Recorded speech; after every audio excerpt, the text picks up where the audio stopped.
Pessoal, bom dia, né? Isso. Então, dando continuidade à nossa aula, né?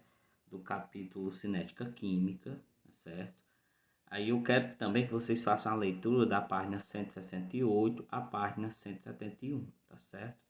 E o conteúdo de hoje nós vamos ficar com a lei de ação das massas, né? Isso que está na página 168. É interessante que vocês tentem fazer essa leitura dessas páginas, né, para melhor fixar o conteúdo, tá certo? Então, o que quer dizer essa lei de massa?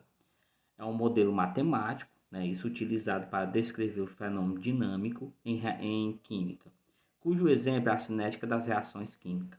A lei diz que a velocidade de uma reação química elementar, isto é, uma reação química que ocorre em apenas uma etapa, é proporcional à concentração dos reagentes. Como a gente já havia visto em aulas anteriores, é isso, os fatores que influenciam a taxa de desenvolvimento da reação, um deles está os reagentes, a colisão entre as partículas, a concentração dele, a luz, o catalisador.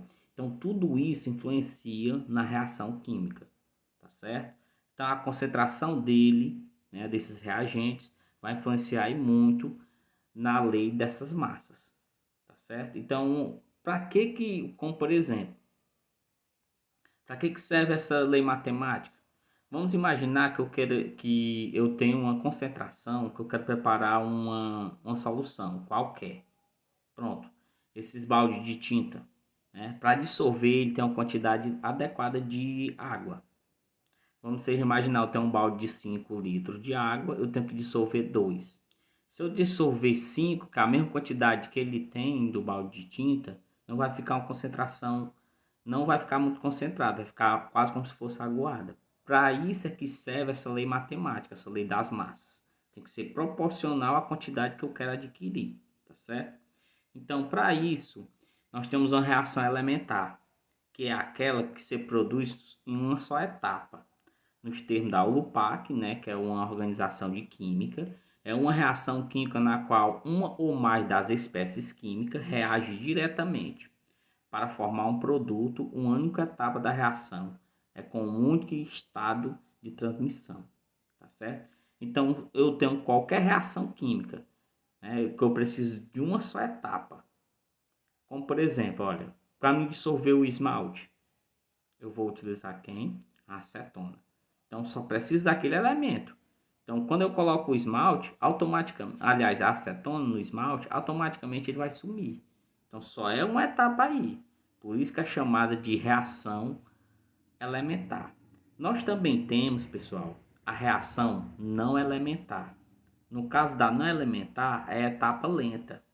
Será a etapa determinante para a ordem da reação.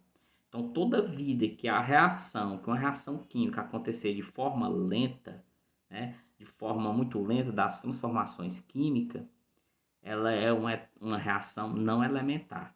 O exemplo da reação não elementar que se dissolve em mais de uma etapa distinta, a qual ocorre entre o gás hidrogênio e o gás neônico de nitrogênio para a formação do gás nitrogênio e de água. São etapas lentas, que eles acontecem lentamente por quê? Porque precisa de todo um processo. Como já vimos em aulas passadas, essas etapas que acontecem em reação química, em reação lenta, é isso? Elas costumam acontecer lentamente. Por quê? Porque os reagentes eles precisam de mais efetivação das partículas, que elas se juntam, tá certo? Quanto maior é a movimentação das partículas, mais velocidade de reação vai acontecer. Quanto menos lento, que é a reação não elementar, né? Essa reação química ela vai custar acontecer, tá certo?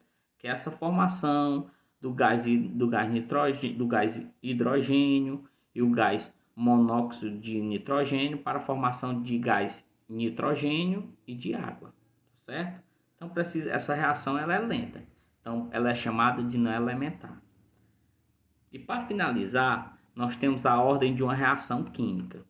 É a relação matemática que existe entre a velocidade e a concentração dos reagentes, que também já vimos. Então, quanto mais concentrados os reagentes, né, para formar um determinado produto, menos é a lentidão para formar esses reagentes, né? Menos a reação vai acontecer lentamente. Ou seja, é a soma dos expoentes, das concentrações dos reagentes na lei da velocidade. Professor, então quer dizer que se eu tenho um reagente, quanto menos concentrado, né, maior a velocidade da reação. Se eu tenho um reagente, quanto mais concentrado, lenta é essa reação, tá certo? Então, bons estudos, né? Não esqueçam de fazer a leitura das páginas, né? 168 a página 71 para fixar o conteúdo e até a próxima aula.